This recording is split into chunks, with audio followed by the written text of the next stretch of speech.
Alright. Welcome everybody, it's Lazy Actor here. I'm going to be bringing another quick little tutorial for King. This is another skill that I learned about, but I haven't mastered. So, the idea here is, so King, in fact, any character can do this, but it's really important to play with King. It's a really good strat. One of his best throws, high damaging single action throws that requires no other input, is going to be Giant's Throw. Right here. Right? And then, in another video, I alluded to the fact that you can do things while you're waiting on other things to recover. And one of the throws that you're gonna often see here is one that I'm not sure how I do it, but I'll often end up doing it.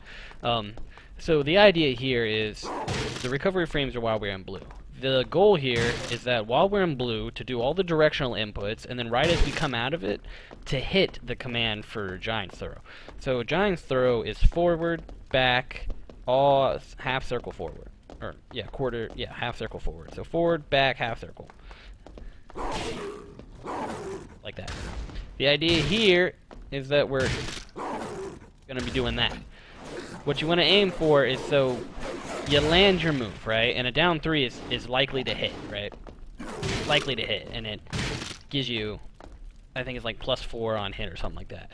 And Giant's Throw is a 10 frame grab, right? So when you hit with a move, you can do this with any move you have, as long as you hit with it and you're in a standing or crouching position. When you hit with that move, then it allows you to buffer it, and so the enemy will only have, I think the best you can get is 1 frame, depending on the move you use, as long as that move actually landed. So like a down forward 2 into it is going to be, and that's the other throw that, yeah. If you mess it up, this is the throw you're going to be getting. It's not as damaging, but most of the time you're going to get some kind of throw out of these. Every move has got its own timing, but it allows you to put somebody in an animation, or they get stuck in those recovery frames. And like I said, you can do this with any move. And so the moment you come out of recovery frames, you're doing an action. It gives them very few frames to duck. They can't, I think, less than 4 frames. You can't sidestep. You can't backstep. And you could technically still tech. It's just, it happens really fast. I hate that move. It's a hard throw to get. I'd say to master this technique, you'd have to master the throw on its own, because the throw, you're often going to mess up the throw. Right there, I did the throw correctly, but I didn't wait long enough for the recovery frame. So I tried to do the throw before I was out of recovery frames, which cancels out my action.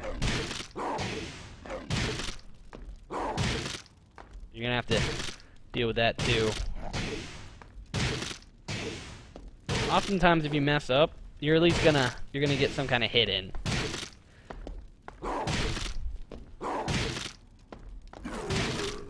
There it is. So every move has its own timing. My advice: come into practice mode, see what moves and what the recovery. So for like this move, just a plain old square. I can probably, I can go into the grab. I can do it right away. There's no real timing to that.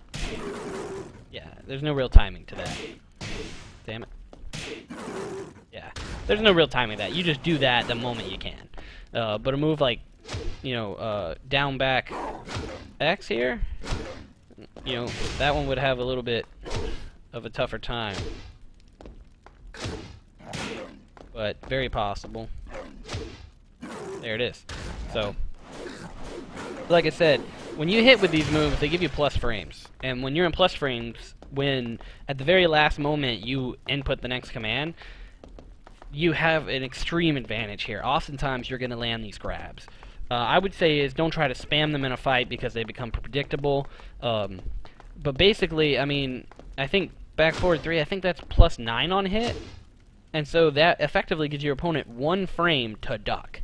So if they're not holding duck, then they're gonna get hit. And if they are holding duck, you know, you can, if you think they're gonna hold duck, then you can just punish that with, let's see, I don't know what I would punish that with. Oh, there you go. You can just punish that. You can punish that with any kind of mid, really, because you know they're going to be down. Or you can also just go for, you know, if you think they're going to be ducking after this, you can just grab them. There's even a command grab you can do there. So, and what I'm trying to do now is buffer it. Yeah. So, you know, easy stuff like that. By easy, I mean extremely difficult. Takes a lot of practice. That's it, guys. I know it was less helpful than most videos, but I just wanted to put that in there. So, every King player, you need to start working on this right now. In fact, no matter what character you're playing, this could be extremely helpful for you, because almost every character in the game has some kind of command grab or some complicated button entry, and you can do this with all moves. This is very helpful to do in combos. You know, when I do like an up kick here, I'm not waiting until I get recovery frames back. I'm inputting it as my recovery frames end to keep it flowing. So keep that in mind. You do a little bit of this naturally, you just didn't realize. But almost every character in the game has command throw, or there are going to be parts and combos where you need to have successfully inputted this command and do it while in recovery frames, or else you don't have time. So, you know, get to work on it. Let me know if you need help. I mean, honestly, it's a simple thing. It just takes a lot of practice. It's hard. All right, so I'll check you guys later.